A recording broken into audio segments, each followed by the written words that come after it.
Chicago is known worldwide as a sparkling, dynamic, vibrant city.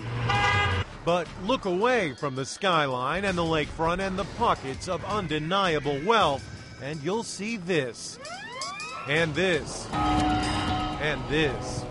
69,775 vacant lots. Stretches of desolation, some lots completely barren, some cluttered in garbage. Many hidden in foliage, and others the resting ground of long abandoned homes, buildings, businesses. Decay that dates back decades, ignored, say some, by a city with other priorities. Mayor Daley gets enamored of these big, huge mega projects, Millennium Park, O'Hare expansion, and he loses focus, to be honest with you, on basic city services. Yeah, vacant lots aren't sexy. You'll see vast wastelands there. Wrigleyville resident Sean Parnell says this is the Chicago the tourists never see. The Chicago most suburbanites have never passed through.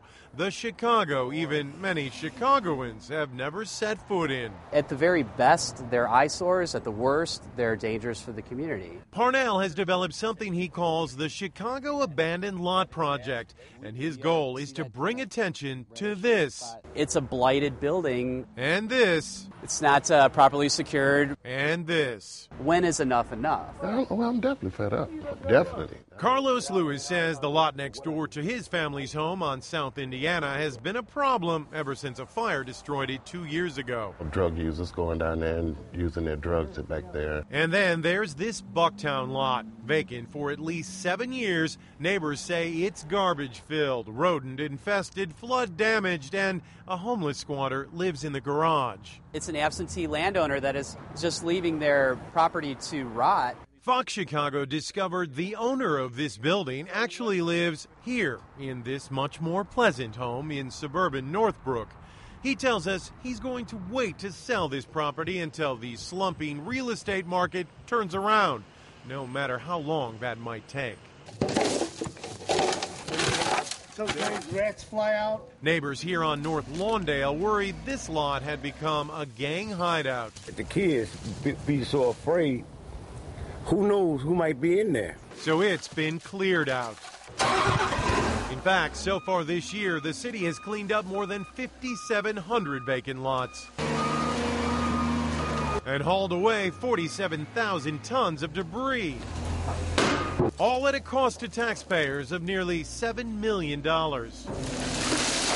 Now I can go to the violation. The goal is to recoup the cost by fining the landowners, but that's not always easy. Sometime the owners are no longer alive. Then you have to go through, courts and court records. Maybe they're destitute. You don't know.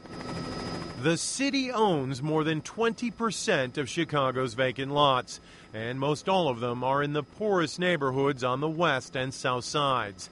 9,000 alone can be found in just 6 wards: the 3rd, 10th, 16th, 20th, 24th, and 28th. There's more vacant lots than we'd like to have, but we feel it's our responsibility to get them redeveloped in a quality way. City Planning Commissioner Arnold Randall points to this massive lot, which is about to be turned into a fashionable housing and retail complex in the 4th Ward.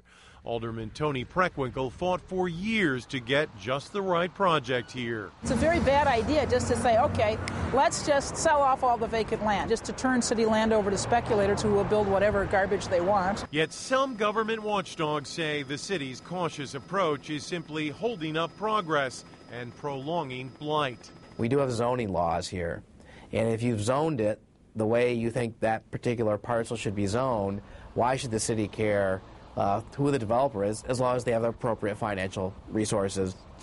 And so they sit, empty and desolate, awaiting a permanent rebirth.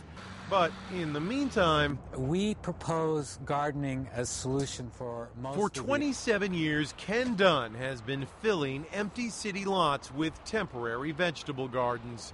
He grows and sells produce on small urban farms until the lots are sold or developed. It's a simple and useful and natural way, he says, to repair the tears of our urban fabric. And I think our city should look at all of our spaces, every square inch of our city. Is it being used for the benefit of our citizens and our quality of life? And we can do better.